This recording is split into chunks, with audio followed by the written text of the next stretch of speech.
Yeah, and it's recording, so. All right. Thank you very much, Jaanus. Also, Jaanus will be announcing the presenters from the city of Tallinn.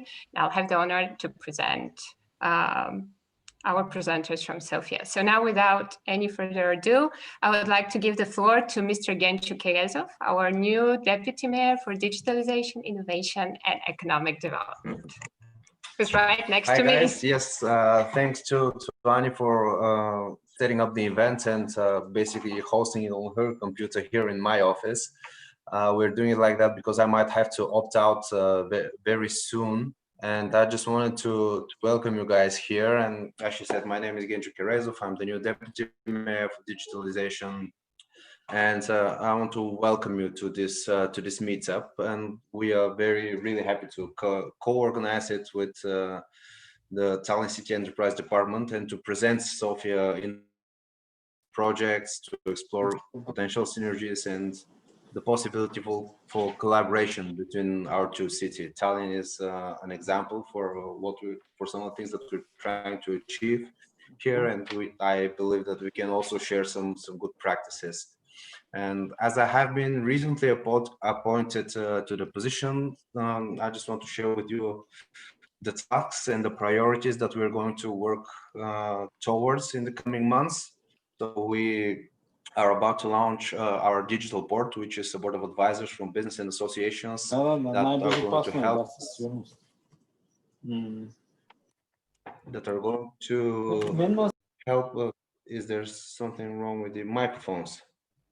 Someone was unmuted, but yeah, it's fine now. Sure. Yes.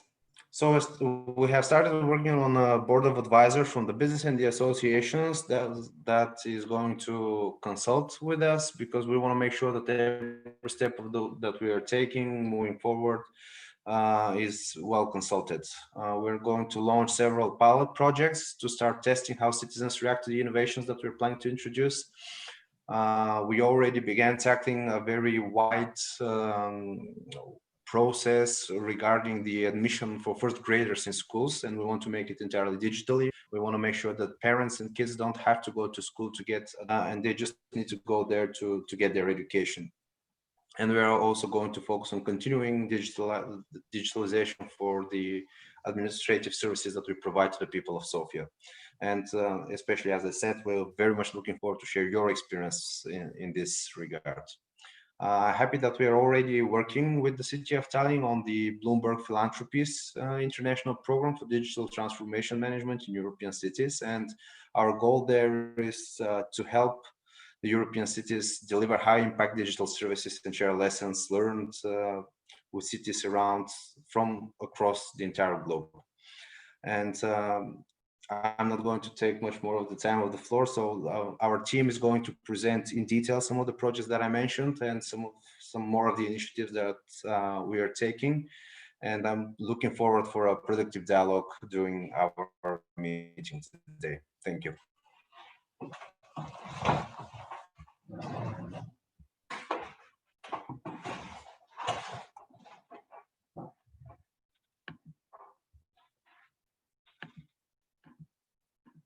Jaanus, would you like to introduce Mr. Thomas Tür?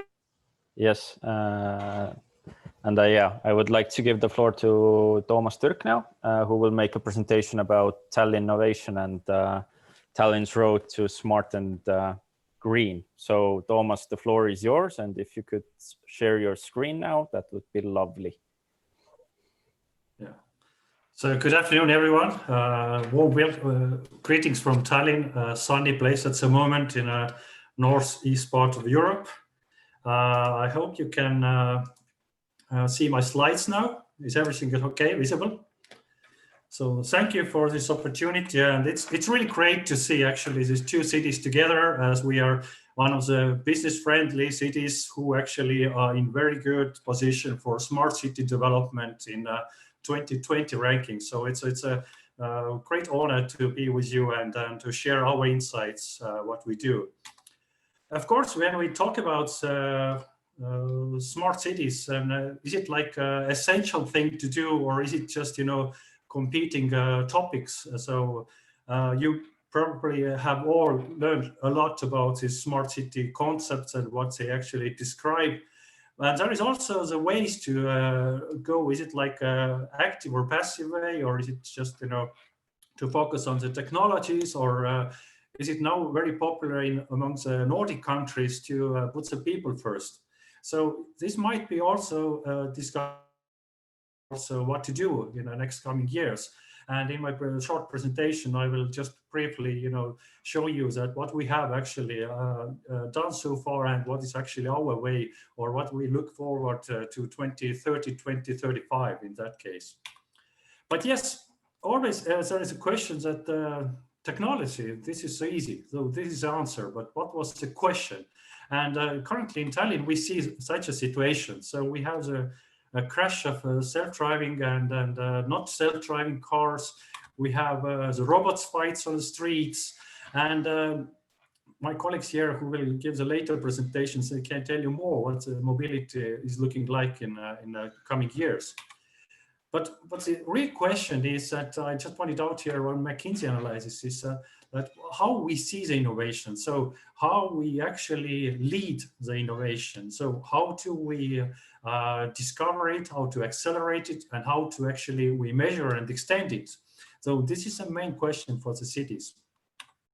Of course, from Tallinn perspective, we have been very good performing in different rankings, especially in innovation and also regarding, for example, the green areas, which is also very, very important for Tallinn at the moment. Of innovation for the startup community.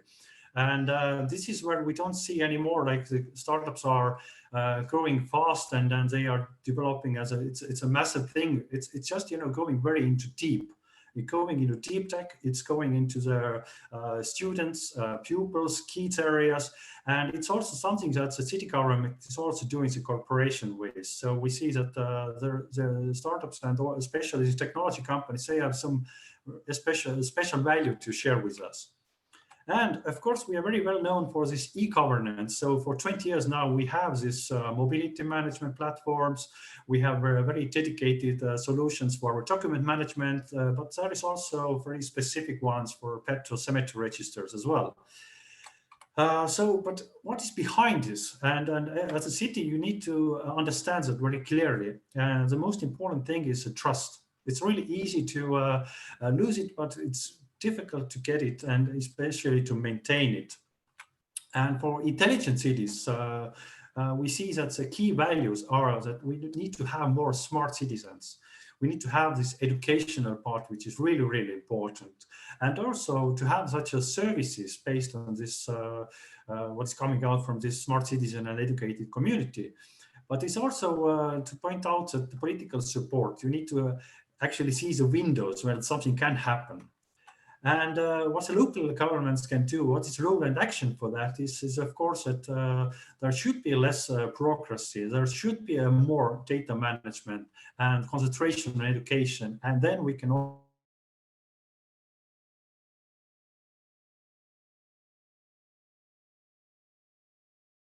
in e-society, we and smart streets and this or even parcel delivery robots are quite important. But there is also this e-residency, which is started already some years ago. And now we see that there are more than 10,000 new companies established in Tallinn alone. And what is also to be visible is active and healthiest lifestyle in the cities. And there you can see that there is a growing demand for example, circular economy initiatives or these global actions that can start from your city personally. And also Tallinn is also kind of well known also for the public transport, which has been in place for 7 years now. And all these mobility solutions, which come along with active lifestyle.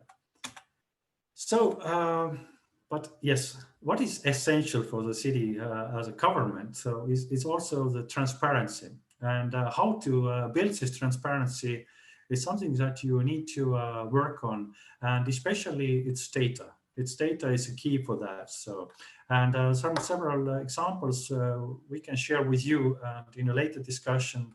But we have also the applications in place. We have these e-services, feedbacks, etc., etc. So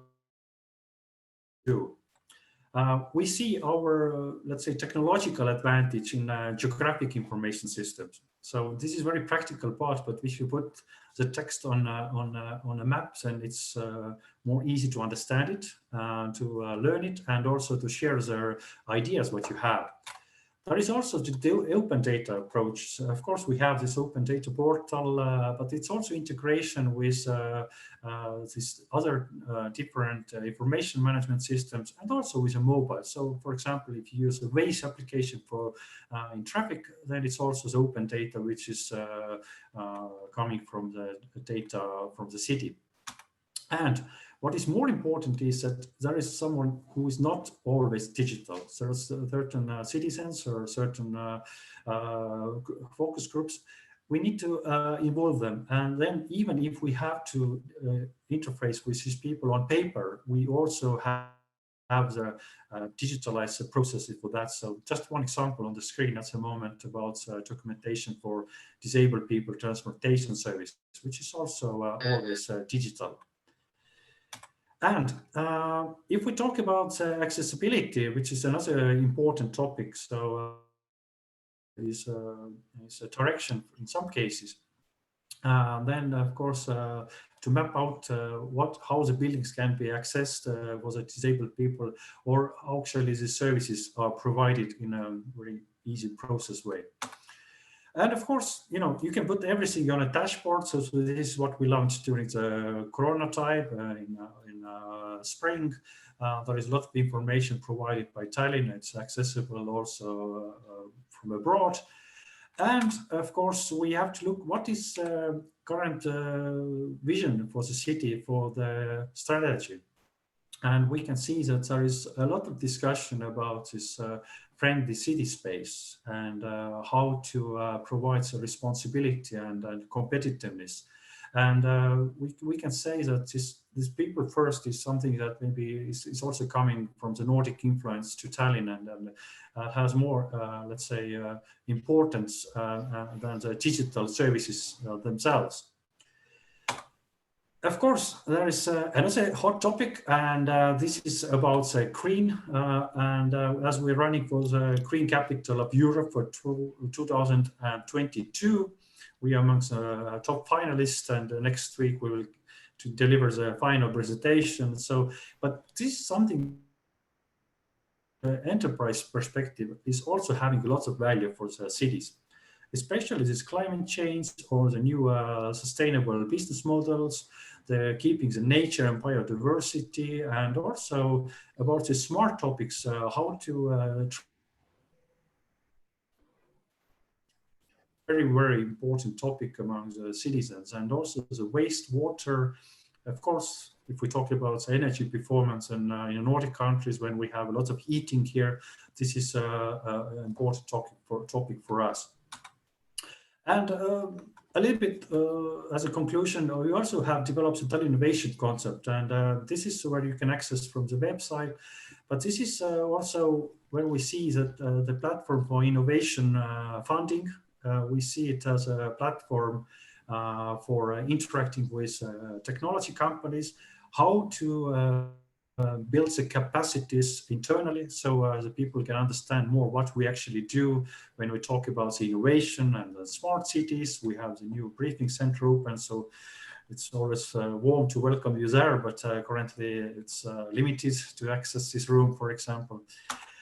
But we also have, the process is very simple. So if you see, for example, the challenge, or you see any bottleneck, so you can find out the good ideas. It's a cooperation between the public sector companies, and to enter the prototype or proof of concept phase, you easily can become like the first customer as a city.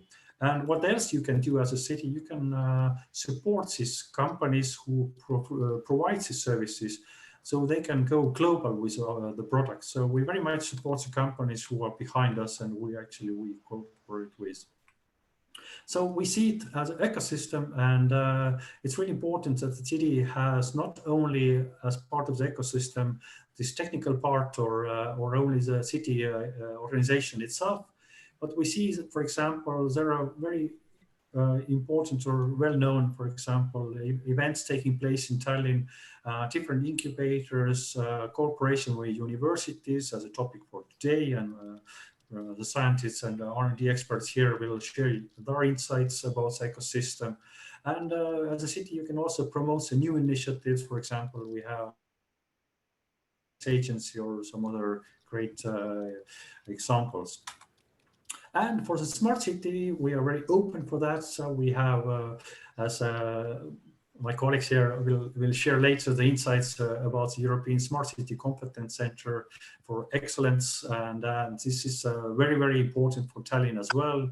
And we also have launched together with the Taltech, the City of the Future professorship, to study more in deep about mobility and data challenges for the city.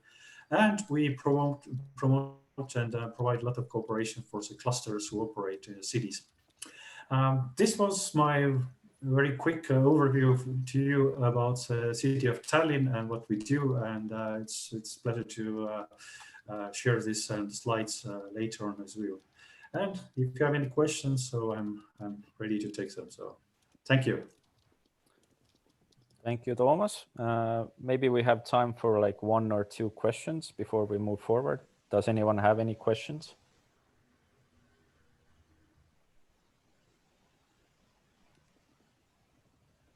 It seems that there are no questions at the moment, but if you do, you can also write them in chat. So maybe Anna, we can move forward. Yeah, sure. I'm very glad to present Ms. Nadia Sultanova from Innovative Sofia. Nadia will present the projects and the initiatives that are going on here. So Nadia, please, the floor is yours.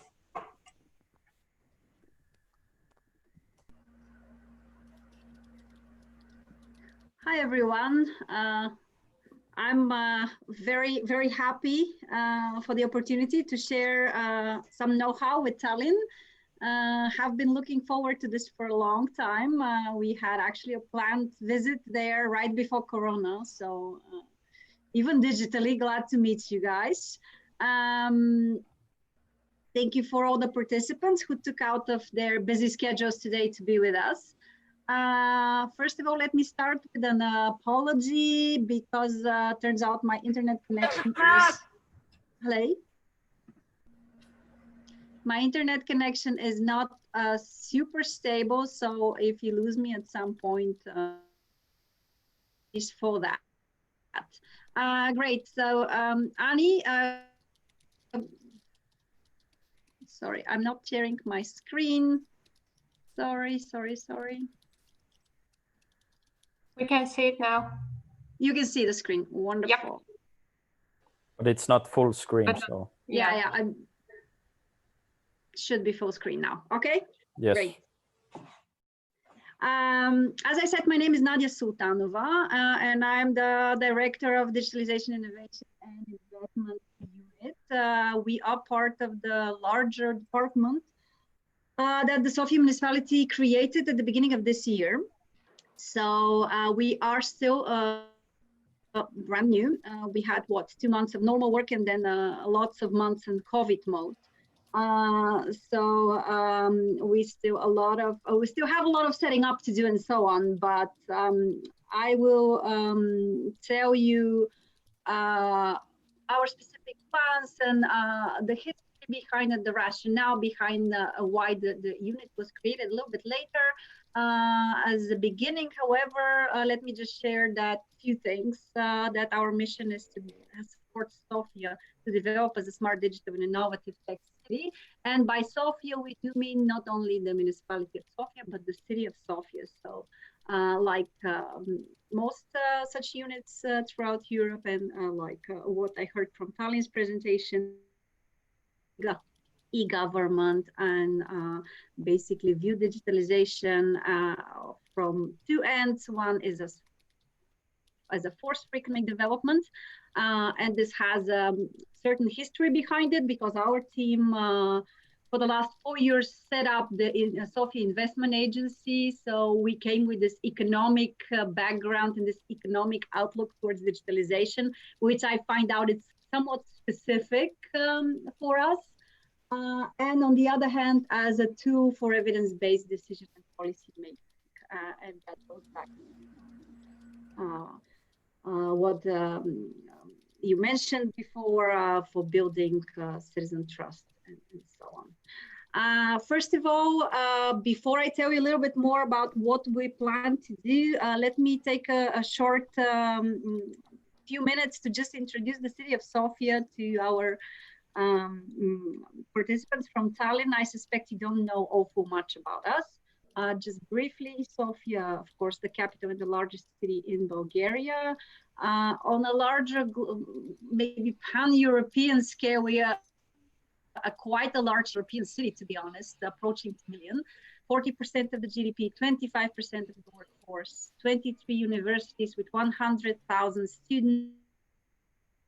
Those students are in STEM-related fields. Engineering and medicine are the most populous, so to speak, among the STEM specialties. Two things about Sofia that are very important just to understand our approach towards smart city and our strategy and everything that I will talk about later is that we have a very strong ICT sector. This is our star, so to speak, success story.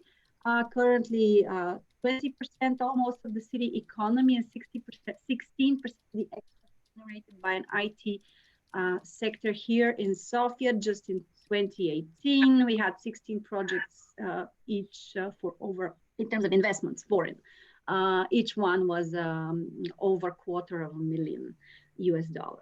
So this is the star sector. This is what we will build upon when we speak about digitalization of the city. A lot of actually quite exciting things are happening as well. For the last, let's say, 5 years, we now have a very large science and technology park here with one of the 8 new European Union supercomputers being set up there. The Sofia University is building a big data and AI center of excellence, GATE, in collaboration with the Nordic University. They're here and they will tell you a little bit more later on. Another very, very interesting thing happening in Sofia that I've seen in my work as part of the municipality for the last, let's say, 4 years,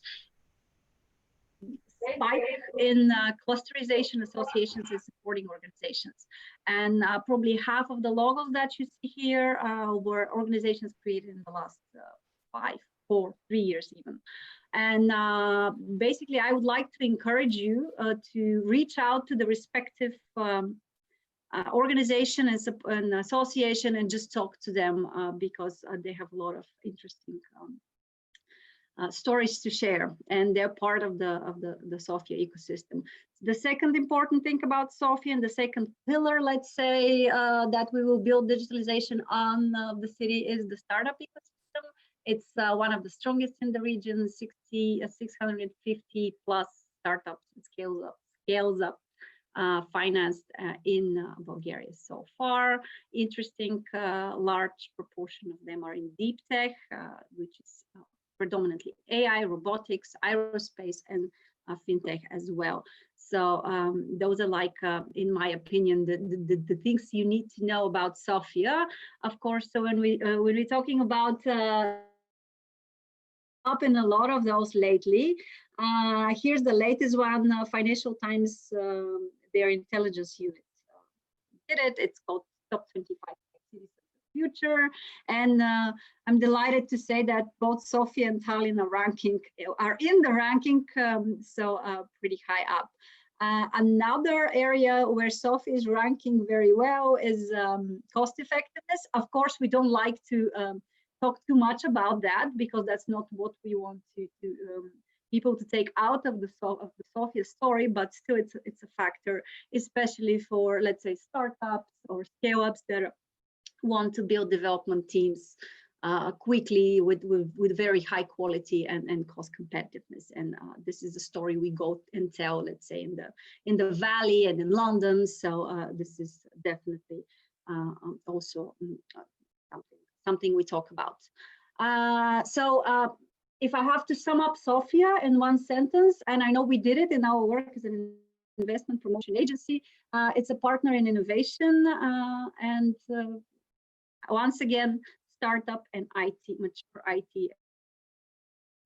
Now going back to the city of Sofia, the municipality, what's the story behind our unit? Well, basically, it all started with a challenge from the European Commission.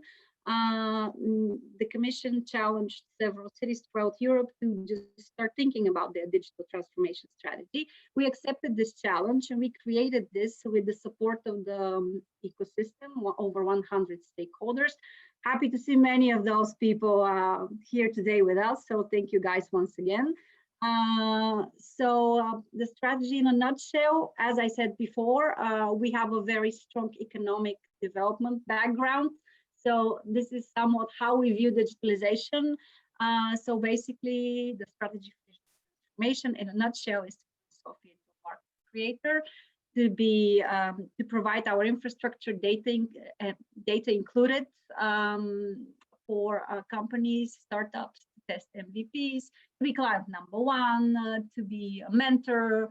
And I mentioned that in the Tallinn's presentation. I saw that in the Tallinn's presentation as well. It's like be global but tested, and that's in Sofia. So this is something I recognized. Our principle of explanatory. We want to be need-based versus technology-based. We want to be people-centric.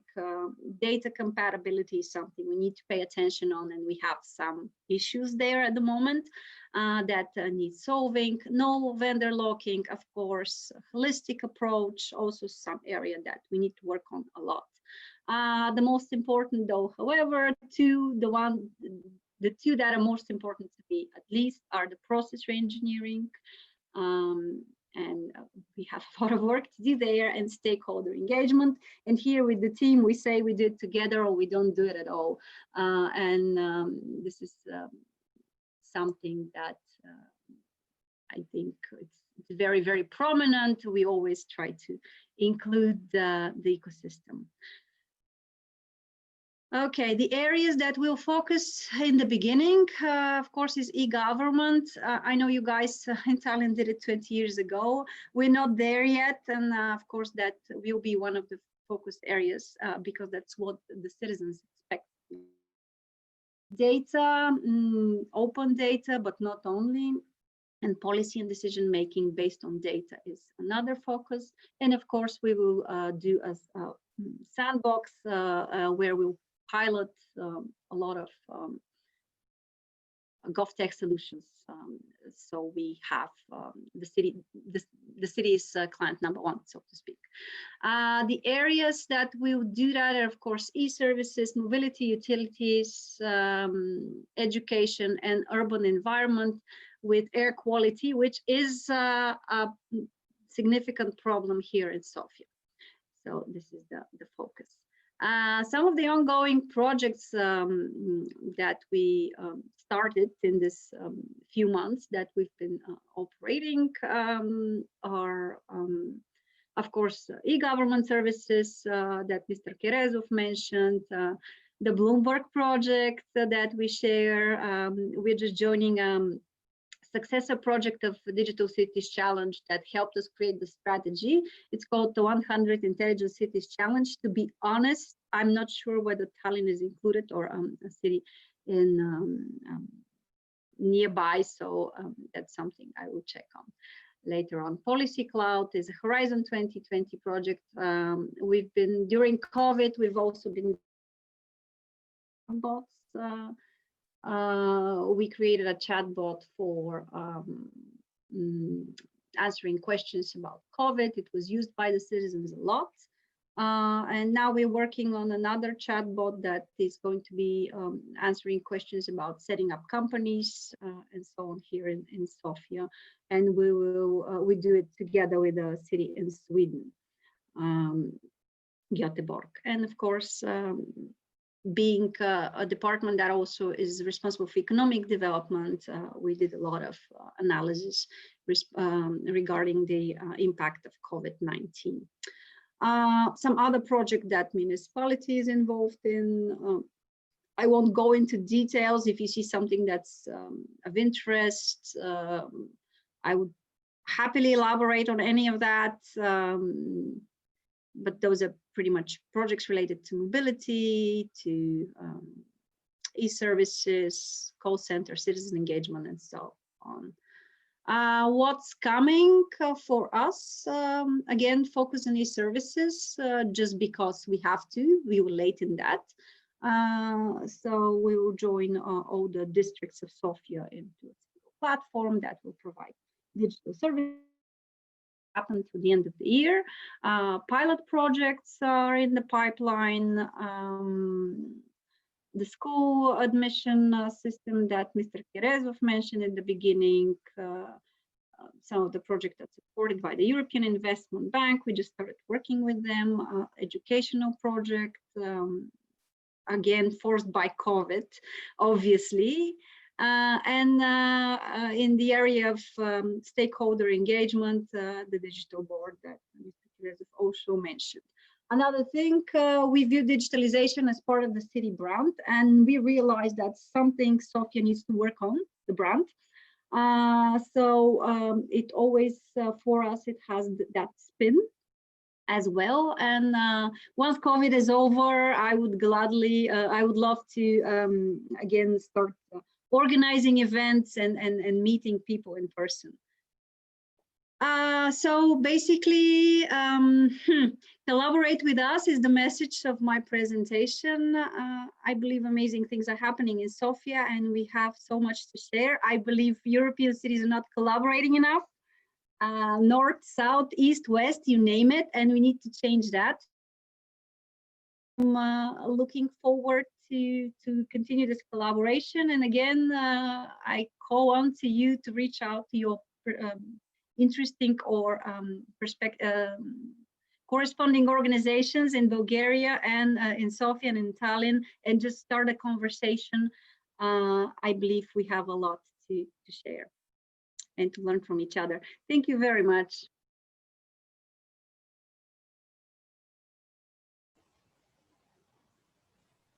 Thank you very much, Nadia. Does anyone have any questions? Q&A slot now. No questions at the moment?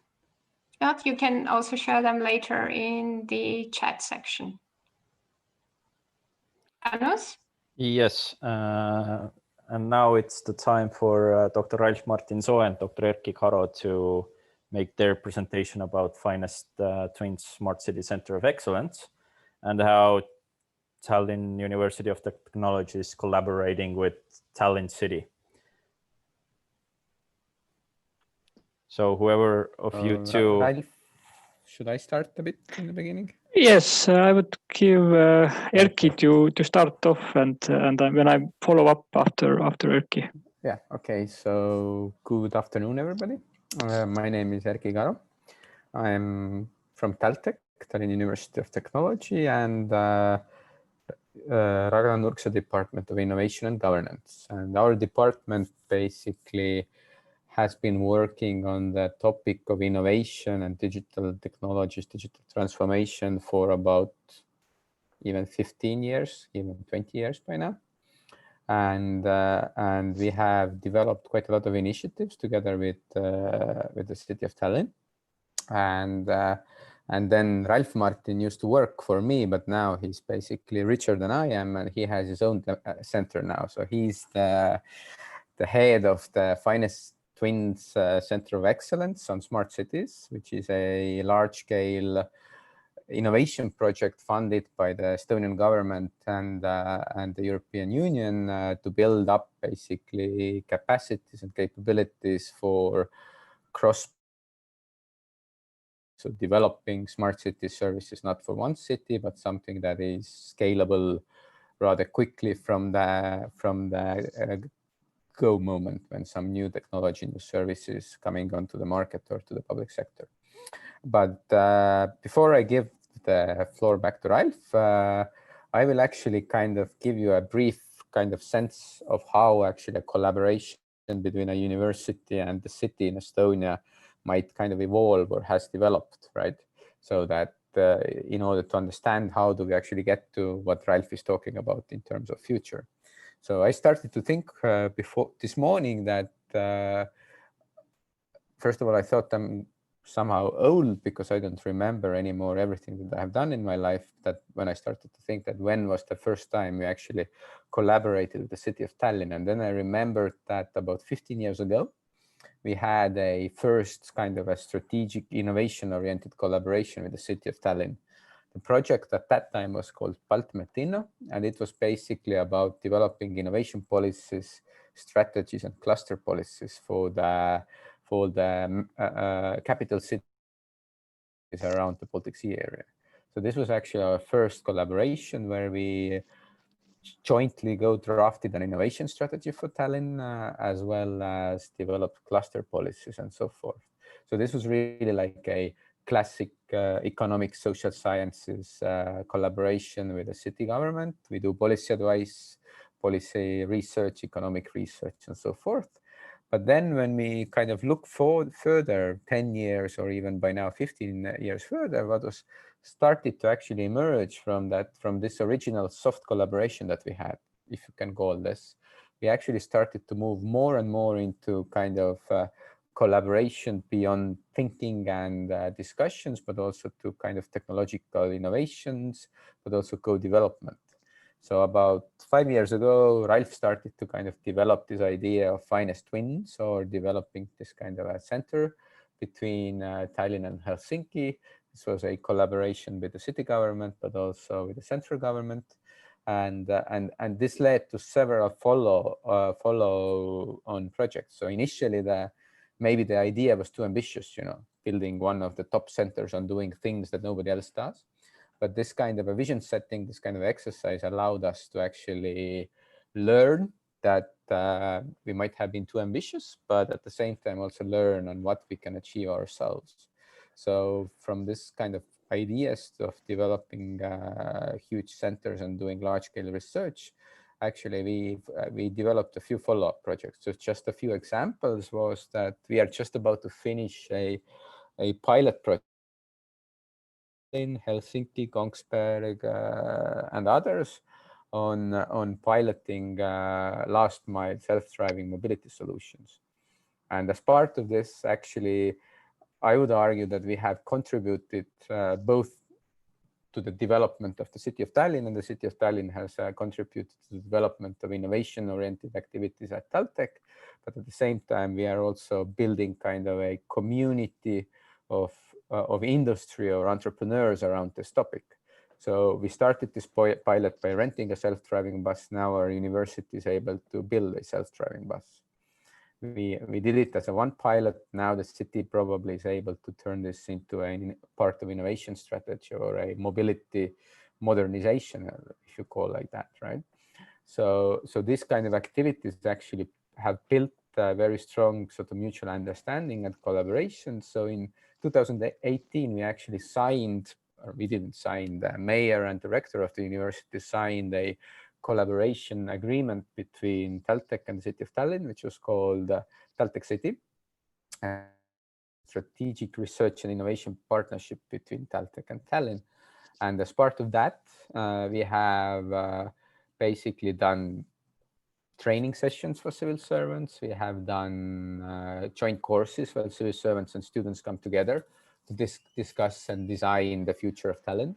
But at the same time, also, we have written together several project applications for the European Union funds and so forth. So we have done, I think, 10 or 15 joint project applications, of which a few have been successful. So basically, the borders between the two organizations are gradually becoming more blur and blur. So that we are more or less kind of co-working on different angles and different layers constantly. So sometimes I feel that, I mean, the best example probably is also Jaanus, that you see that he's Tallinn Enterprise Board and Taltech. So he's actually what we call an industrial or practice-oriented PhD student. So he works part-time with us in the university and part-time in the city. So this kind of soft collaborations have been very important to build more robust and more resilient.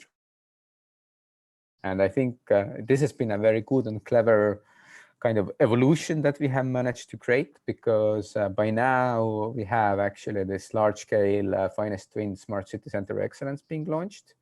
And as part of that, it's not anymore sort of small projects of 2 to 3 years where 3 people are involved, but we are talking about a 7-year project with huge amounts of financing for innovation actions, research actions, and so on. And to arrive at this kind of large-scale collaborations, you need to start small, but at the same time, growing from small to big, you actually learn mutually quite a bit. And I think what we are going to have in the future for the next 6 or 7 years is going to be actually things that are much bigger in scale and scope than what we have done before. So you probably will hear more about Tallinn in the near future. And mostly because of what Ralf is going to tell you about now. So this is just for me a brief introduction background, but Ralf will talk about the Finest Twin Smart City Center in more detail. Yes, thank you so much, first of all, for organizing this webinar and for such a nice group of people. And I'm actually quite surprised that the city of Tallinn does not have a vice mayor for digitalization. Maybe this is something to be learned from Sofia as well, because definitely this is a very, very important step. And indeed, following up what Erkki was starting with is that I started from Nurkse Department of Innovation and Governance and was like a classical PhD student, but at some point my dissertation entered into the stage of being the large-scale grant application to the European Commission and the Estonian government to actually deliver what is conceptualized in the thesis. And as a researcher, this is a very big challenge because it is very convenient and nice to do like a basic research and then think about what could be better, and then write papers on this and have small scale experiments. But when you actually get attention from big financiers that actually want to who are interested in delivery of what you're suggested, then this part is definitely harder and more challenging. And so we are a spin-off from Nurkse department and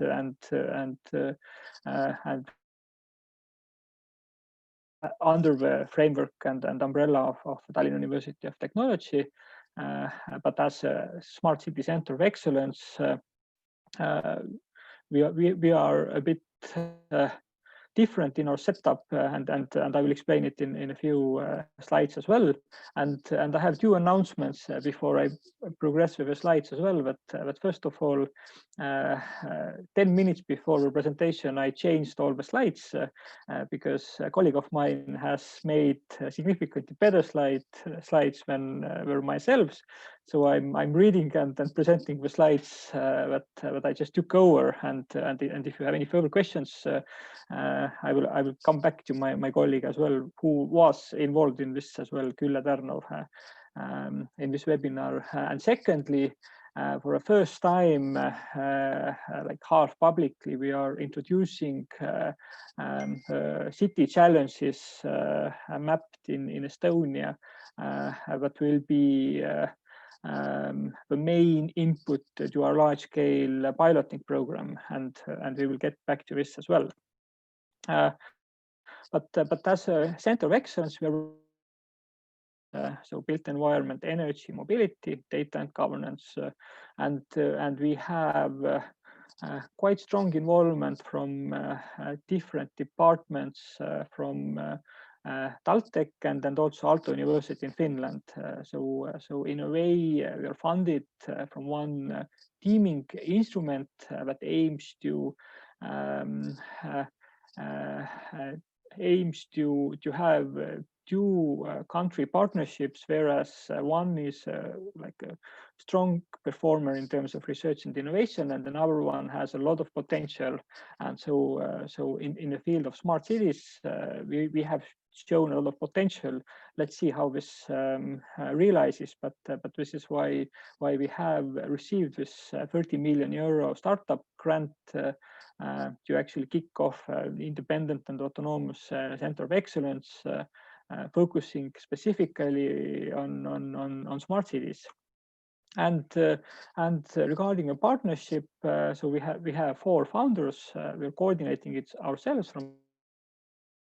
But we have founded it jointly with Aalto University, Foorum Virum Helsinki, which is an innovation company owned by the city of Helsinki, and also Ministry of Education and Ministry of Economic Affairs and Communications. And then we are mainly financed from European Commission and partially also from Ministry of Education and Research.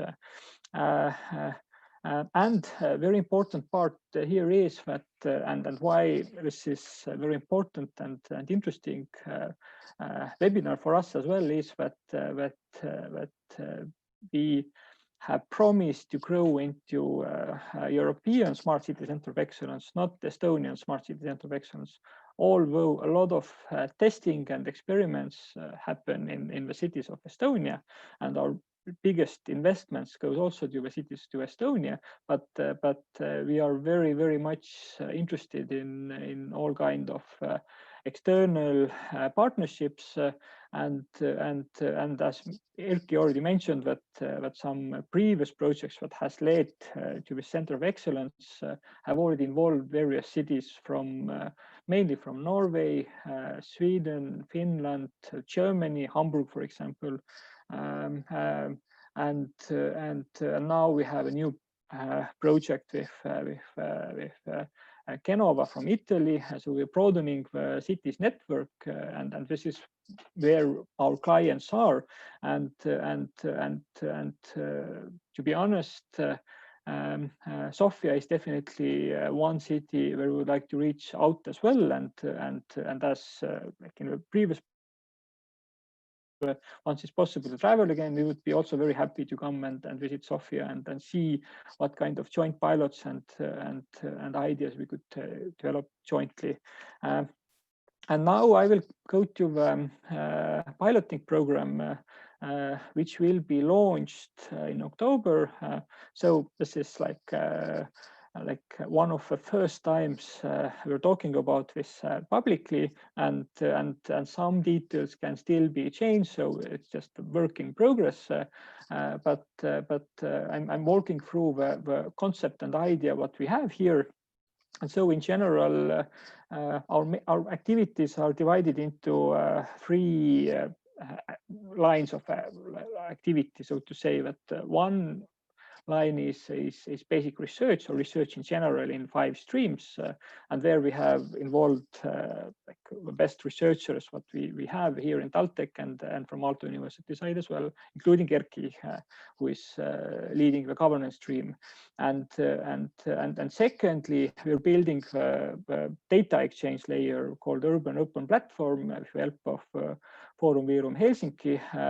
And this is kind of infrastructure to help cities exchange data between departments, within our cities, within cities and citizens, within cities and companies, and so on. So one universal data platform, which is like a bit smaller agenda for us. And the third part is a piloting program, and we have actually put half of our initiating grant aside for a piloting program, which is then 15 million euros in the next 7 years to come. And to my understanding, having been involved with design of similar other piloting programs as well, mainly with UN Habitant's approach to smart cities, and to our understanding, we are the first piloting program that initiates research-based pilots as a solution to urban challenges. So that means that we are not that much market-driven nor business-driven, but we are research-driven. So we really look into the most promising research ideas, and then we try to take them to the city streets. But at the same time, we have to be driven by actual urban challenges. So we cannot be driven by pure or basic research as such, but we need to actually face what cities actually are dealing, what kind of problems they have at the moment, and so we are focusing on having 10 large-scale pilots, out of which at least 4 will be conducted by mid-2023, and here, invitation to City of Sofia is that we need to involve at least 2 cities per pilot, and one city needs to be Estonian city. That is mandated by our financiers as well, Ministry of Education and Research. But on our hand, second city would be any other city, including Sofia. And that being said, is that if there would be any like actual idea what could be done between Tallinn and Sofia, we would be very much interested in seeing this as one of idea submitted to our idea competition as well. And some maybe practical examples as well, what kind of pilots we're talking about, and the size in the size way as well, is that mainly Estonia, there are 3 types of successes in the field of smart cities. First one is everything related to e-services. That being said, is that most local governments in Estonia, even like ones on islands and then more district, more away from the centers, they manage to offer most of, if not all, public services in online way, and this is based on data exchange layer and strong identification or very widespread use of electronic identity, and that was especially very important during the COVID crisis time as well. But city governments actually didn't stop offering their services, but everything as it was before. And the positive side as well is that internally in city governments, electronic identity authentication and signature process is so strong that signatures on paper are very rare, and usually when there are some international collaboration projects. Second examples from university side, what Erkki already mentioned as well, that quite well has been triggered this automated mobility like line of research and innovation activities. And currently this kind of university-owned developed automated buses already are running in one city in Greece and in one city in Finland. So it's a very, very good and strong success case. And another thing is everything related to making houses closer to zero energy and smart as well. But Tartu as a city, second biggest city, has one of the flagship smart city projects called Smartness City, where 20 of old Soviet type of Hrushchevkas, probably you know this word as well, were renovated into Smartovkas, so making them first of all isolating it because they were very energy not very energy unfriendly, but just making them isolating them and making them warmer during the winter period, but also like introducing various meters, sensors for smart metering, university campus there's another like a showcase of how one student building has been renovated into the close to zero building. And now I will very briefly walk over challenges what Estonian cities are facing, and this is what we did like a small research on all the local governments in Estonia with the logic that we interviewed the bigger ones, and we actually had a more in-depth view into the development projects and challenges of the city of Tallinn and city of Tartu. But we received input from 28 local governments, and this input, what I'm showing you now, will be financially also the baseline for our pilots. So we have asked all local governments about their actual challenges in the bigger perspective, in the from time perspective, but in 5 to 10 years. And now we are looking for the best ideas, and this idea competition is open for everybody, whether they are from Tallinn or Sofia, but obviously there are different ways of funding ideas, but we don't go that much into details with that. But if interested, just come back to me with that. And so I will walk through. And sorry if I have went over the time already now, but I will just take a couple of more minutes. And so in the field of energy, the biggest challenge is related to high energy consumption of buildings, and including the depreciated ones. And second part, reducing carbon emission in the energy production, and infrastructure development to attract investment and industry. So we are having also like smaller local governments represented here as well, defining their challenges. In a field of built environment, municipality planning is not comprehensive, optimal, and sustainable, and this probably is quite universal to most European cities, including Sofia as well. And now coming to the transport and data. Transport arrangements do not take into account all modes of transport and their co-effect. Probably very universal challenge again. Insufficient public transport for comfortable living of people. I'm already out of shape, but I'm reading the slides as well for the second time, as it is very new, and we are publishing this for the first time. And then the last point is lacking fast and economical connections with larger towns. And now data and governance. The last slide before the thank you slide is that skills and capabilities to gather and use data are low. Data gathered is not accessible for different target groups, and then still very importantly, and obviously also universally to many cities, is that public services are not conveniently accessible to all user groups. So this is where we are starting our idea competition, and we are coming out publicly with that 6th of October, and then you can also go to this website taltech.ee/smart city. There's a small typo there, but it's just /smart city.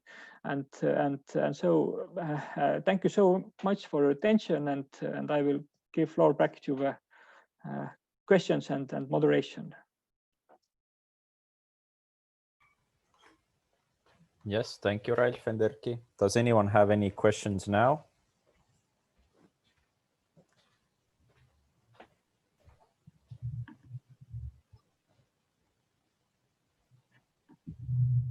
I think there are no questions in the moment. So I would like to thank very much Mr. So and Dr. So and Dr. Karo for this elaborate presentation. And we're very glad that some of the things you're sharing for the first time during this webinar. Now I'm very happy to introduce Professor Sylvia Lieva, Director of GATE Institute, the Big Data for Smart Society Institute, who will speak about GATE Center of Excellence, and Associate Professor Desislava Petrova-Antonova, who is a research group lead at GATE Institute, who will speak about GATE City Digital Twin Pilot Project. So the floor is yours. Thank you, Annie. Thank you for being a part of this interesting webinar. And just to start with that, last year we were with Ralph Martin in Brussels for Research and Innovation Days, where we started our Center of Excellences. And now, 1 year later, so we are again together to share what we did, collaborate in the future. So similar to what they did for the Finest Twin Center of Excellence, we did the same. We had a big ambition when we prepared the proposal. We just put what we dreamed for, and at some point we get financed, so we need to implement this. And for these 7 years, we did this big finance investment from European Commission, from Bulgarian government, and also from some Bulgarian companies which committed resources to support us. And similar to you, we are the first big data center of excellence in Eastern Europe. So there's existing around 50 such center of excellences in Western Europe, but on the south of Vienna there is no one. And the competition, and we are partners with Chalmers University of Technology in Göteborg, which is a very prestigious university, and also Chalmers Industry Technique, which is body from Chalmers University dealing with innovations and commercialization of research results of the university. So GATE as a such center of excellence should be something similar, because we are part of Sofia University as a newly established institute, and also we have a lot of ambitious and aims in the innovation and commercialization. And to give you an idea about the scope of our Center of Excellence, we are aiming to become 100 people in 7 years with different leading researchers, senior researchers, and some technical and support staff. And the main competencies should be not only big data, artificial intelligence, but with interdisciplinary skills, with innovation and entrepreneurial mindset to reach our goals. And we're supposed to be as much as possible autonomous institute, and we are created currently we're institute within Sofia University. Maybe in 2 years will become a separate legal entity. And with this money from national government, we'll build a new building, new infrastructure with open innovation labs, education lab.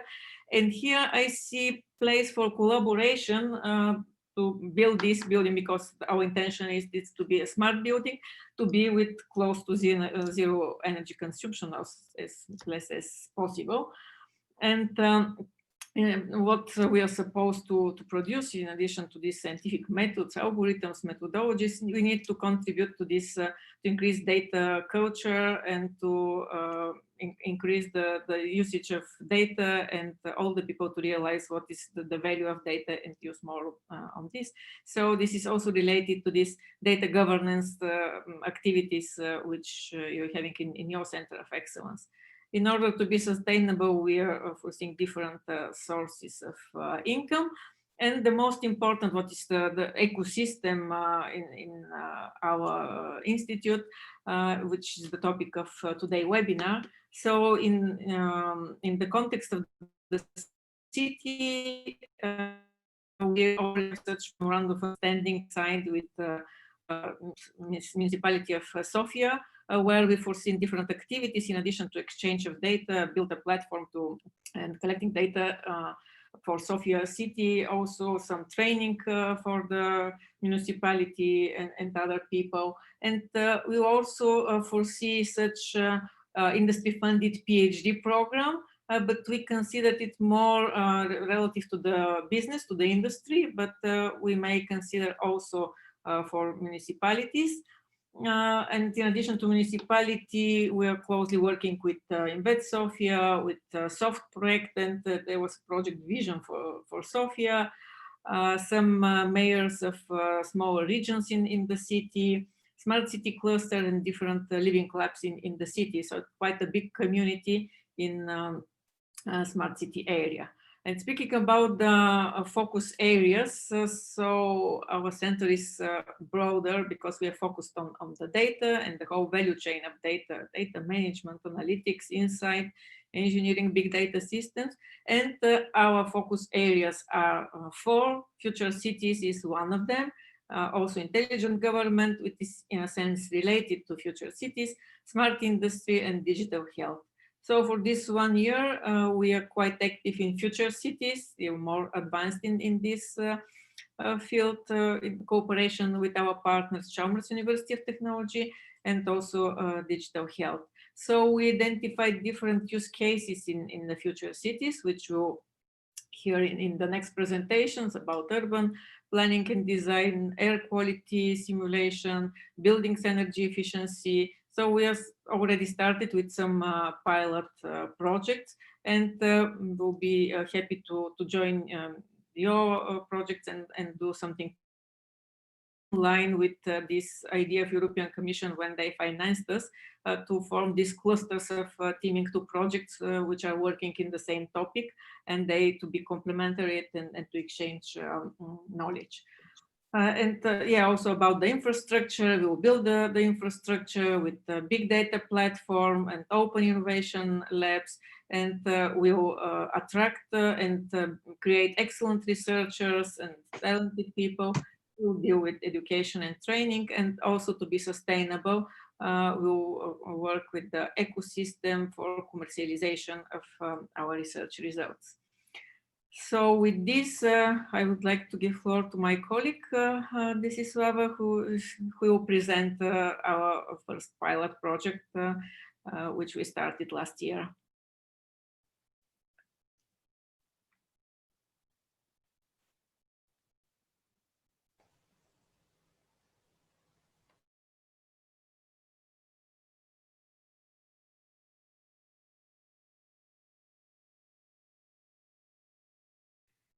Desi, you're muted. We don't hear you. Hello, everybody. My name is Desislava Petrova-Antonova. I'm associate professor at Sofia University and research group lead at GATE Institute.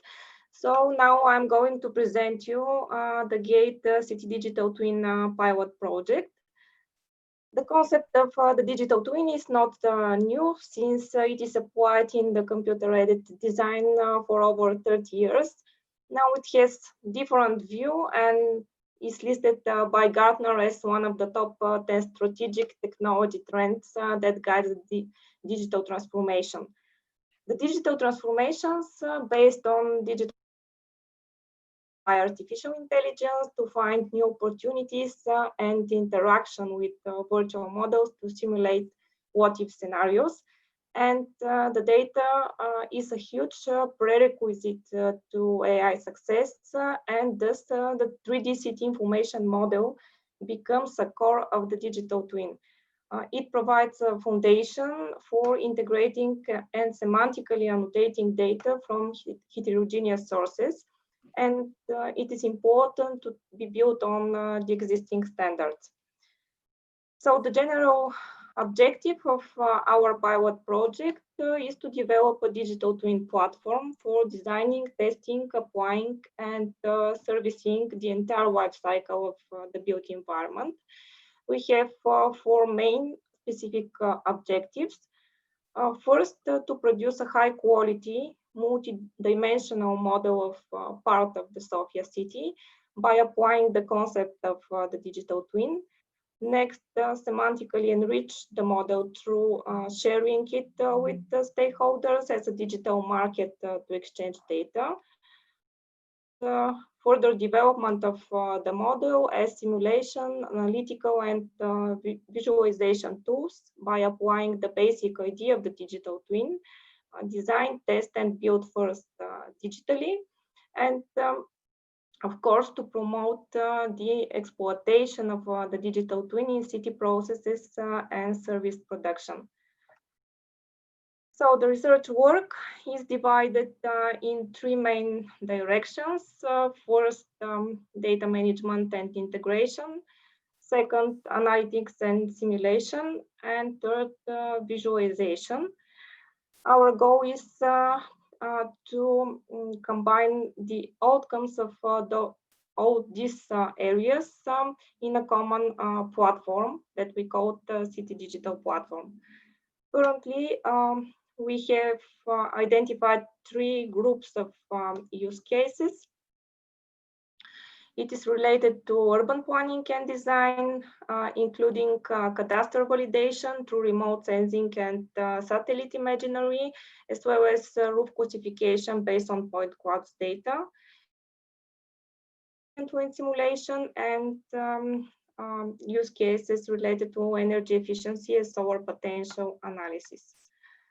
The digital twin platform will enable municipalities, industry partners, researchers, and the general public to use a true digital twin for planning, design, exploration, experimentation, optimization, and communication.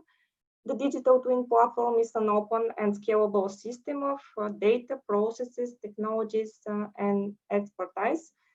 Open standards, ontologies, and initiatives will be used to ensure interoperability, extensibility, while securing data origin and usage.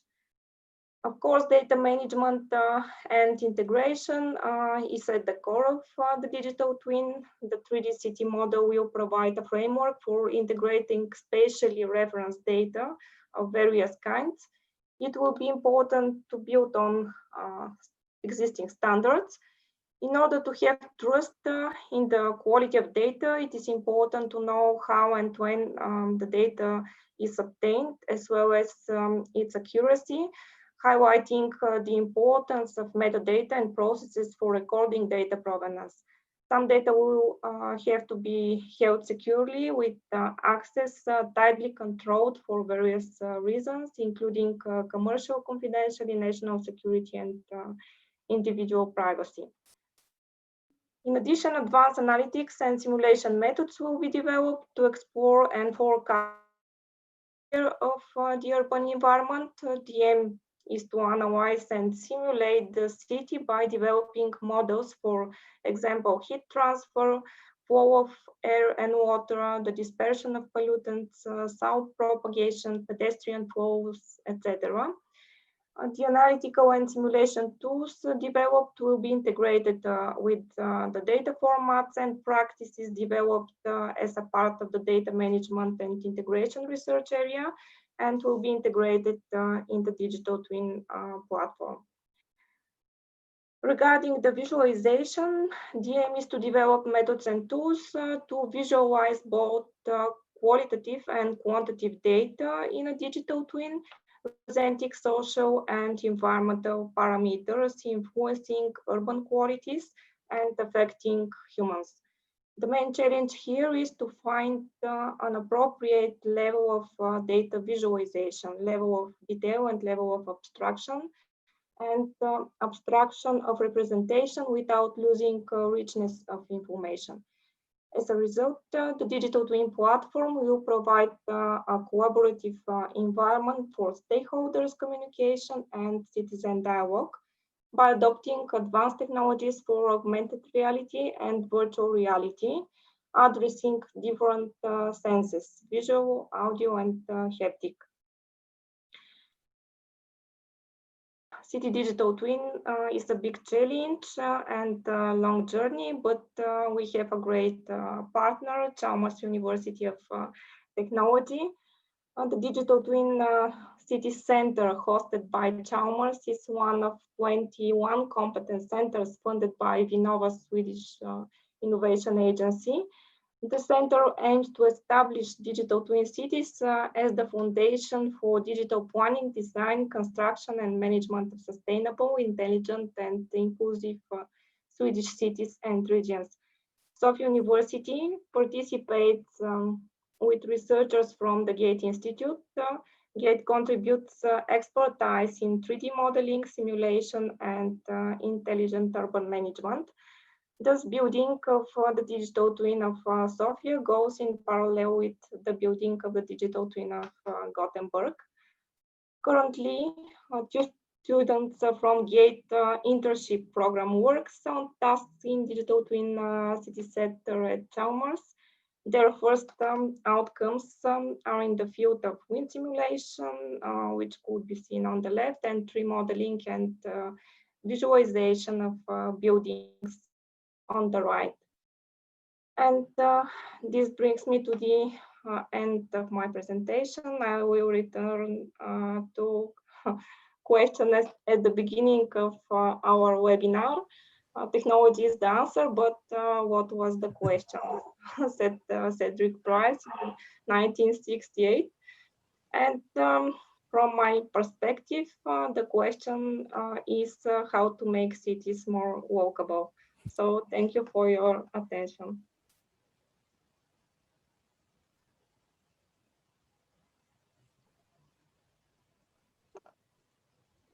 Okay, thank you very much. Does anyone have any questions? I see that Ralf already shared a link in the chat about mini pilot and joint 3D model of cities of Tallinn and Helsinki, and Tallinn itself has also developed like a 3D model of its urban space. Maybe Thomas can share the link. Or Ralf wants to ask something. Yeah, so just a small comment. I didn't even know that maybe we should have involved you earlier, but there is this next World Summit on digital built environment happening online late September, and that's pretty much focusing on the case of Tallinn and Helsinki, or co-organized by governments and cities in this area. And one small mini pilot we have been involved with from this our innovation development company side owned by City of Helsinki is to have a joint 3D model of cities of Tallinn and Helsinki. And mainly like having joint APIs as a first point, and then most probably after this event, it will be to some extent introduced as well. But just like as a reference that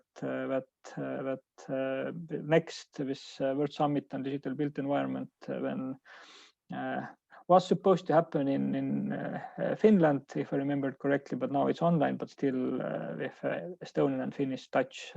So if you happen to participate there or are interested, so very much welcomed. Yeah. In fact, we visited Helsinki last year to see their model, and as a know-how transfer, we presented us how they're doing this, what kind of tools they're using, how it looks like at different levels. So it's because they're maybe the best in Europe. But this for the joint 3D model we didn't hear, so it's something new which definitely we'll explore further and see how we can do something similar. That's like a small additional part we are doing under this data exchange platform called Urban Open Platform, and over there by the end of this year we will develop the 10 use cases for cross usage between the cities, and they're mainly focused on the cities of Tallinn and Helsinki, and even maybe a bit more from Helsinki's perspective, and one like most hands-on and feasible cases is with joint 3D model because there technically it's the lowest hanging fruit to be solved because the APIs are quite similar, and it is possible to actually launch it, and most probably end of September as like a mini pilot, not as like a full operational solution. Mm-hmm. But I think it's interesting because if it's a cross-border area and close by cities as well, but each cities are developing their own models. But now the question is that how to have like a regional view of the models, and this is something we are also interested in, although we don't have that much capabilities and focus as you have. But it's something interesting from your side is this autonomous buses, which we may use in Sofia between our campuses, because the campuses of Sofia University are distributed in different parts of the city. Mm-hmm. And in Göteborg, they're having only 2 campuses and they're having electrical bus between them. So it's something which sounds very interesting for us, and we may talk. I think we have one presentation on this as well, if I remember it correctly. Yeah, it's actually the next presentation. I will start putting it on because Raivo pre-recorded it and the video is on YouTube. So give me a second. But does anyone have any other questions regarding GATE presentation? Jaanus, there is one question in the chat from Ms. Raikova. She asks, can other cities be involved in the GATE project, and if so, how? I think the answer is longer. So we are open for cooperation, but how, it's a matter of further discussion. So it's, I'll be more than happy after the webinar to talk with Ms. Raikova.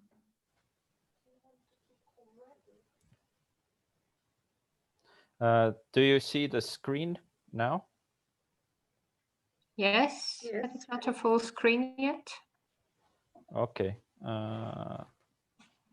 What about now? Is it full screen now? Yep. Okay, and please tell me if you can hear the sound. Hey, my name is Raivo Sell. And I'm working at TalTech Autonomous Vehicles Research Group Leader. I'm going to give you a short overview about our research group activities connected to the smart cities, and also some experiments and pilots what we did this year here in Tallinn. The main focus what our research group is doing is focus to the autonomous vehicles technology.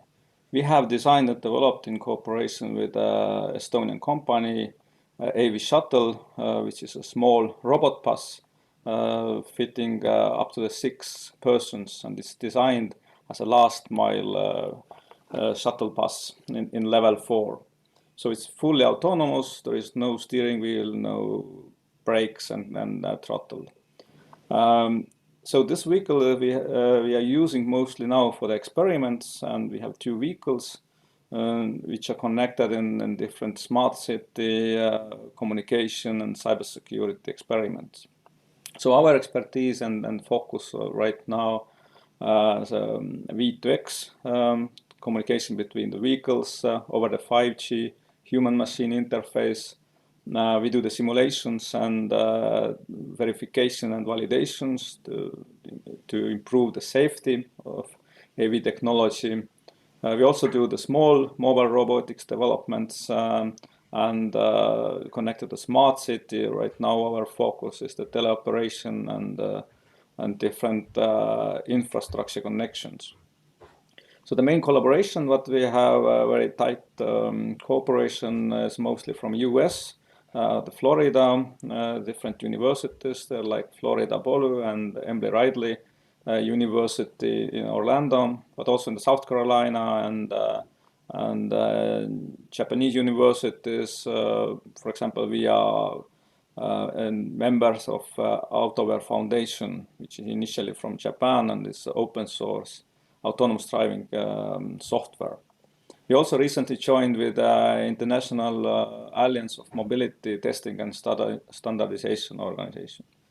So more information can be found on our website, and everyone is welcome to explore it.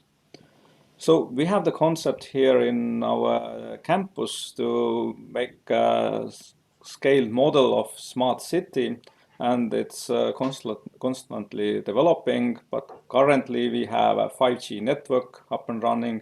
We have our AV shuttles driving there for the experiments. We have a smart traffic signs and working with a smart and adaptive traffic lights which supplying the experiments for V2X and V2I. Also in our campus, there are small Starship package robots driving around, and there is a zero energy building and different innovations which forms together a very nice environment for experimenting the new feature of a smart city. For example, some experiments we did last year in combination of vehicle-to-vehicle communication, that how the vehicles driving on the road are communicating with the small robots who are driving in pedestrian ways. So over the 5G, for example, they can already communicate how to adjust the speeds and how those intersections can be solved in a safe way, that there is no waiting time. It's also connected to the energy efficiency and energy saving. Another maybe important functions what we're working right now in cooperation with a German spin-off from the Munich company called Pilot is a teleoperation. So as a vehicles getting smarter, and at some point we need to remove also the safety person, they still need a human supervision. And it goes now over the network, so one remote driver can actually supervise and drive not just one, but up to 10 different vehicles. So in most time they are autonomous, but if there is some complex situation, then the remote driver then get over the driving functions. But of course, it's connected very much to the cybersecurity, and it's very important that all systems function very safely. It's also connected with the data, so we are logging driving parameters, we are storing the video point clouds, so it's a massive data is actually stored for every second from the vehicle. And it includes also situation awareness and what things going on inside the vehicle. For example, we are detecting the violent behavior and so on. So also some experiments are publicly available in our YouTube channel. The cybersecurity, as already mentioned, is now our focus, and also it's connected to the safety assessment and verification and validation technologies. So it's the aim is actually to develop the toolkit for the cities who wants to implement the pilot, self-driving vehicle pilot, but they don't really know what are the threats in terms of safety and cybersecurity, of course, and also what is necessary to do to, let's say, make a call for technology providers. So in this toolkit, we offer the nice process for the cities, how to really go through this process and do the risk assessment and analysis. So it includes also virtualization, mapping, and simulations. So two pilots we had this year. First was in Tallinn Ülemiste. The route was about 2 kilometers, and in total we drive 2,500 kilometers. So we actually tried to investigate integration with the city transportation system, fleet management, remote control and monitoring. We had a smart bus stops over there, but also how people were thinking about these new technologies. So we had the free buses plus backup bus on this route, and this experiments last 50 days during July and August. And in the end, it was quite successful. People really liked this, but also we got valuable lessons at what's not maybe working that well and what needs to improvement. As for example, testing and verification is needs to be formalized. The safety simulations are more needed, and also legal environment is not yet that supportive for AV technologies. So there are different things. And what I really want to point out is the collaboration between the different parties. For example, like we had in this case, university, private companies, local authorities, and so on. So the collaboration is actually very important. And the second pilot we had this summer was with a Navia, probably the most well-known AV vehicle or the last mile vehicle at the moment. It's a French company, and there we have a round road in one leisure park in the center of Tallinn, and it was serving people from tram stop up to the art museum. It was very popular, and also we were testing there how those technology works, how the service robustness is provided, and also we were comparing with other cities, because in the same time the similar experiment were in Helsinki, in Norway, and Poland. So we got quite nice data out of this.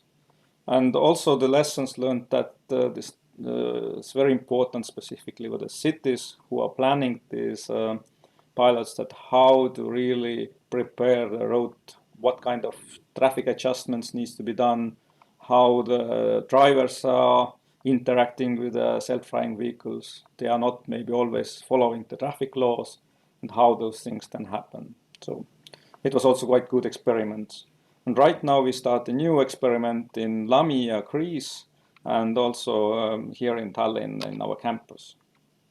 So our plans are now for mostly focused to the new pilots in our campus, focus on remote control, cybersecurity and things, new pilot cases, and the toolkit for the cities, what's just explained about the road mapping, virtualization, simulations, defining the corner cases, testing the corner cases in a dedicated test bed, also V2X and cybersecurity tests, safety and risk assessment, and recommendation for implement the pilot. So we have the methodology right now under development, and I hope we can help the cities pretty soon how to implement this. And that's pretty much it. Here is also a little overview about our smart campus concept. And thank you very much. I hope I'm also able to answer questions.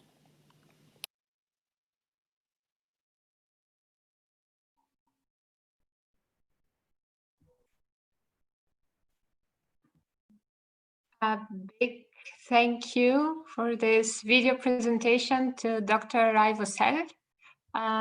Will there be any questions? Or if not, we could move to the last presentation. Last but not least, I would like to give the floor to Mr. Dmitry Petrov, Director of the Traffic Control and Analysis Directorate of Sofia Municipality, who will present the traffic management system in the city of Sofia. So, Mr. Petrov, the floor is yours. Good afternoon from me. Is it okay, the display with the presentation, or do you see it? No. Okay. Just a sec. Yes. Yeah, now we can see it. Okay. So good afternoon again. My name is Dmitry Petrov, and I'm a head of the Traffic Management Center in Sofia City. Basically, I will show you a brief presentation about the system that we've built a few years ago, and now we are very happy with it, because you will see some pictures with the real effect of it. So basically, it will be all about traffic management from my presentation. So the first steps that we've done through the years, and in order to make the system, first, as every traffic controller has, we've been at level that we've been using fixed plans or a constant duration of the green and red phases of the traffic lights. So basically, it was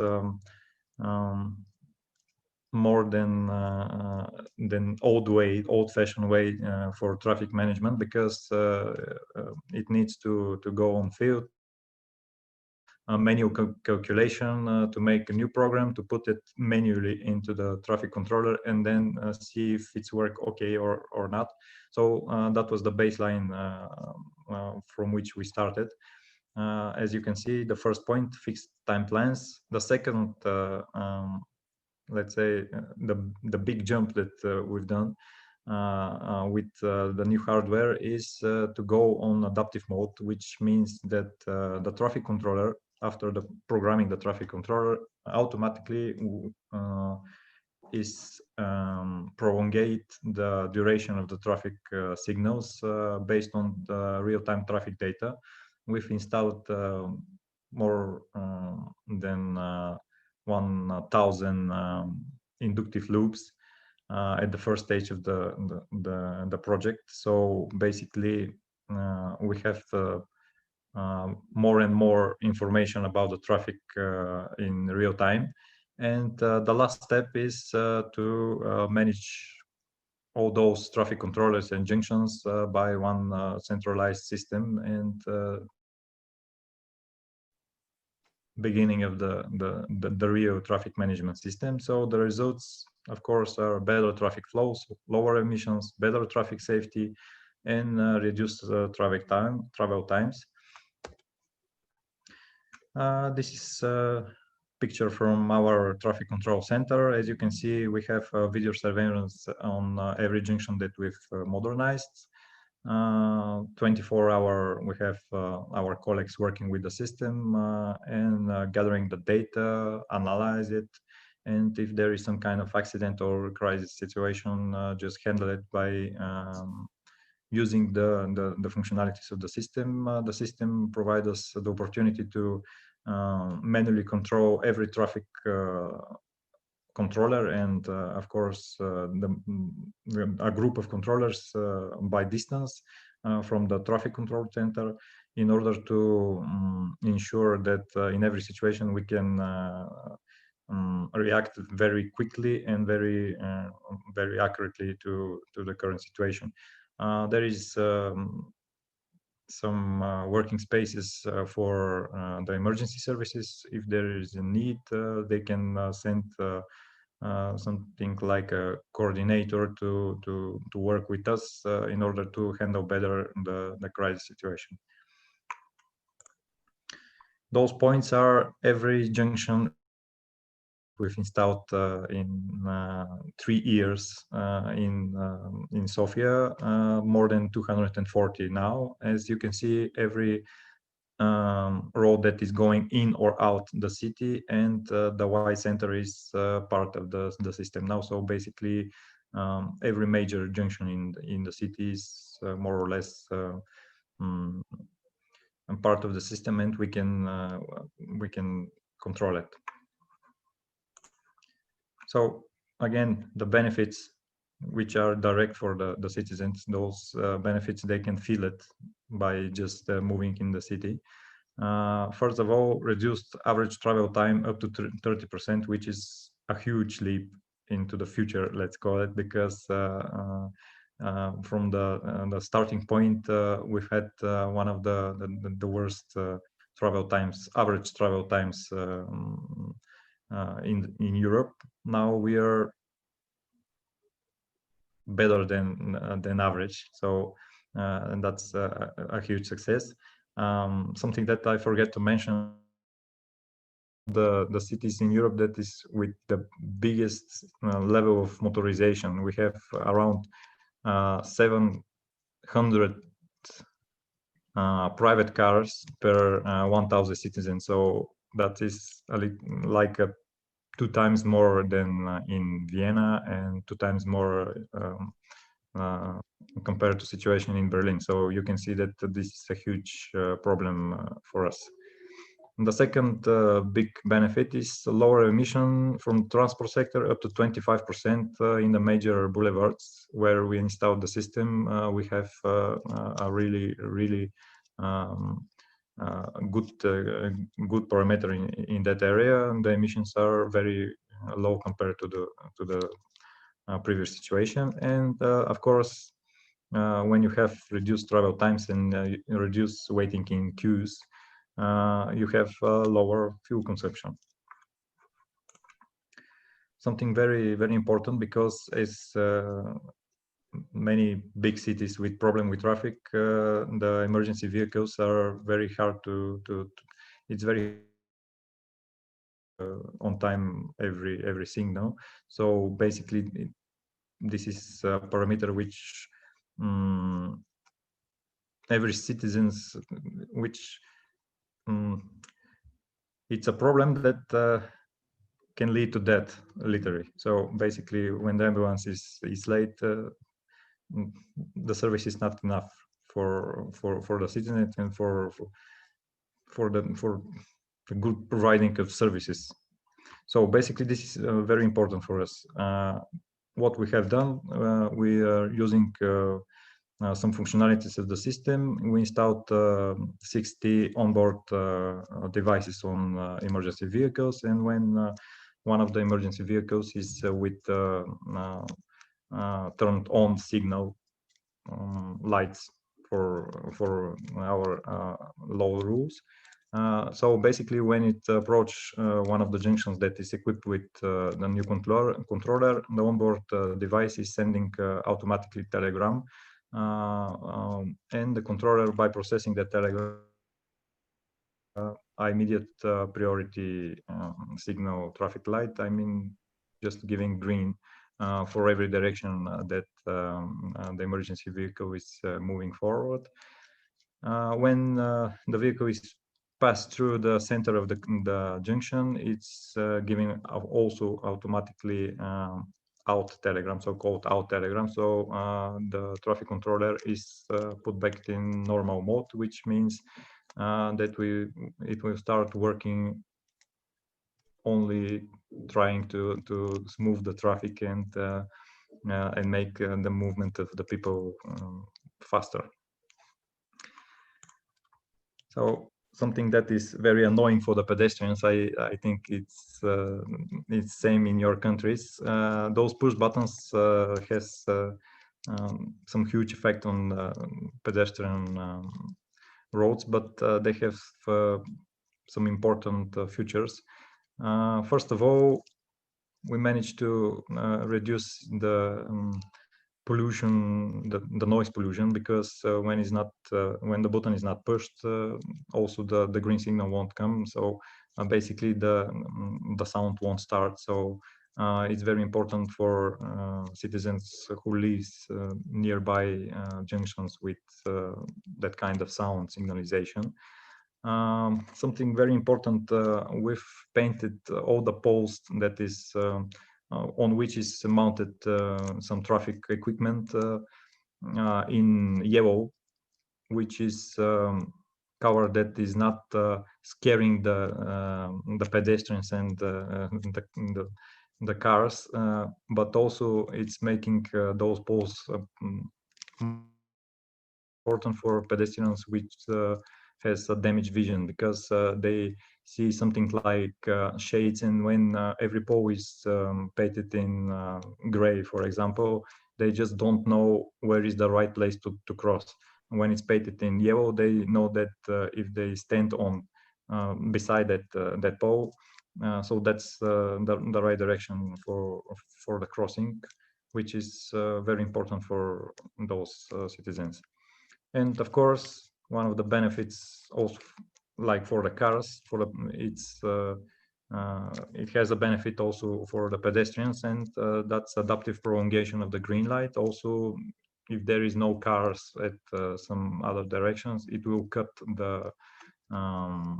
their green light duration. So basically, the pedestrian will cross faster than compared to situation when the buttons are not there. So it's very short presentation. It's all about traffic, but as I see, we are a little bit late to the schedule. So basically, I'm trying to make it very fast to read. So some of the, and those are examples, real examples before and after the implementation of the system. As you can see, the upper pictures are from one of the main boulevards. Something somewhere at the end of the at the road is the junction where we put the new controller. As you can see, in August 2016, we have a queue more than a kilometer long, And in September, when the schools are open, everything is back to normal, let's call it, we have no queue. So basically, in upper pictures, we have no system with lower traffic flows. And after the system, you can see even when we have a higher traffic, just the system works very well. So basically, that's a huge effect, and it's visualized very good. Visualized very good.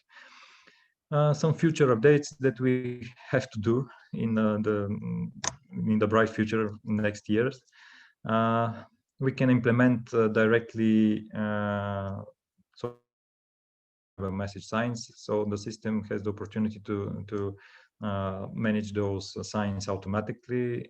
We just have to basically buy them and install them, because you know, that's more about money problems than a technical problem. So I'm hoping that in a few years we will have that part of the system also built and implemented in order to raise the road safety, the passive road safety of the citizens.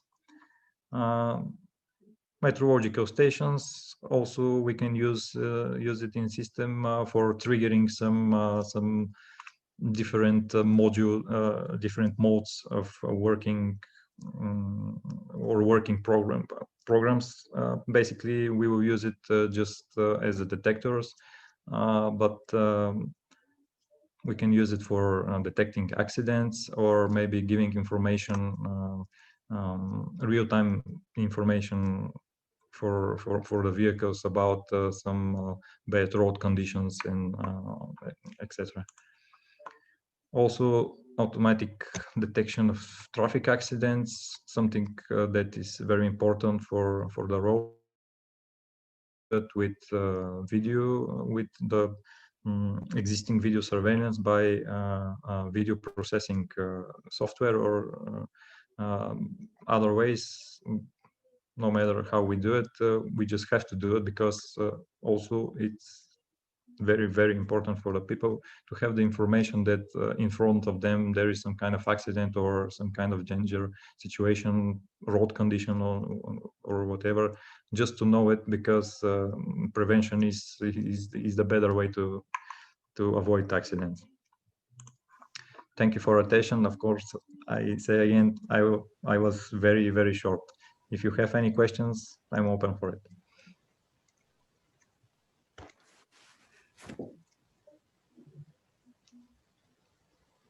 Thank you very much for the presentation. Any questions?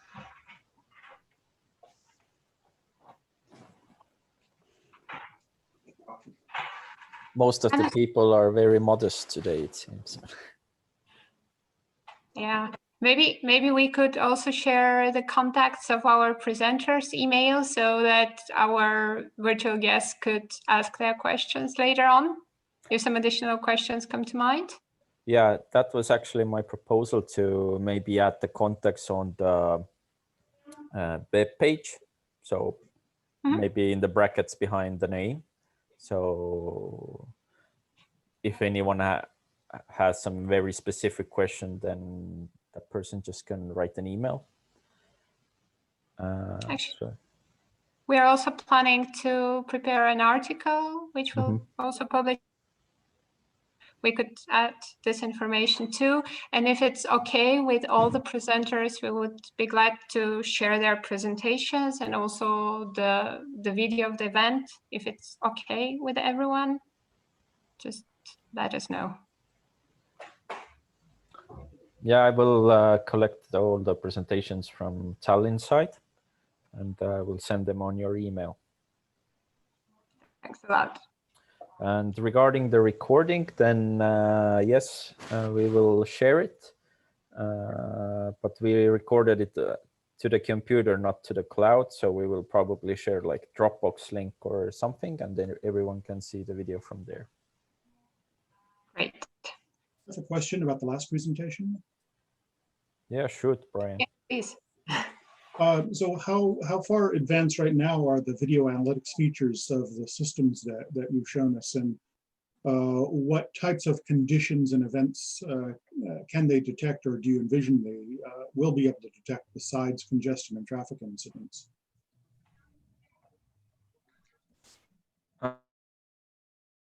We are detecting it manually. I mean, our colleagues are using our video surveillance in order to detect the traffic accidents and those things that I presented at the last three slides, I think, were for the bright future, as I call it, because those are things that we plan to do, but we are not yet ready to do it because most of the reasons are just missing money and some future political decisions, maybe.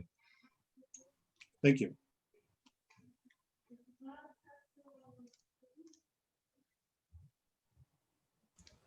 Are there any more questions?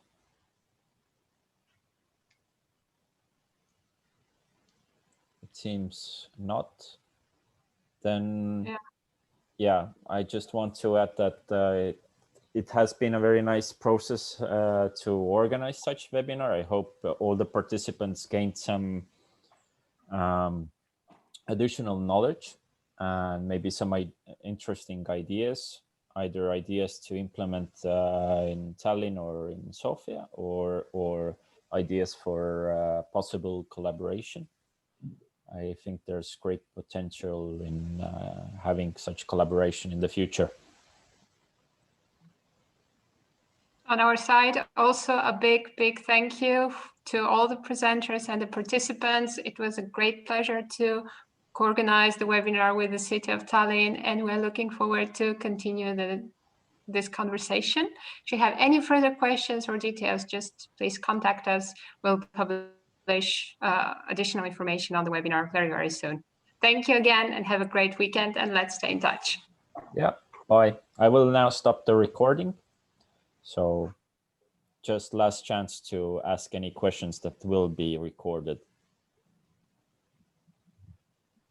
It seems not. Then I will stop recording.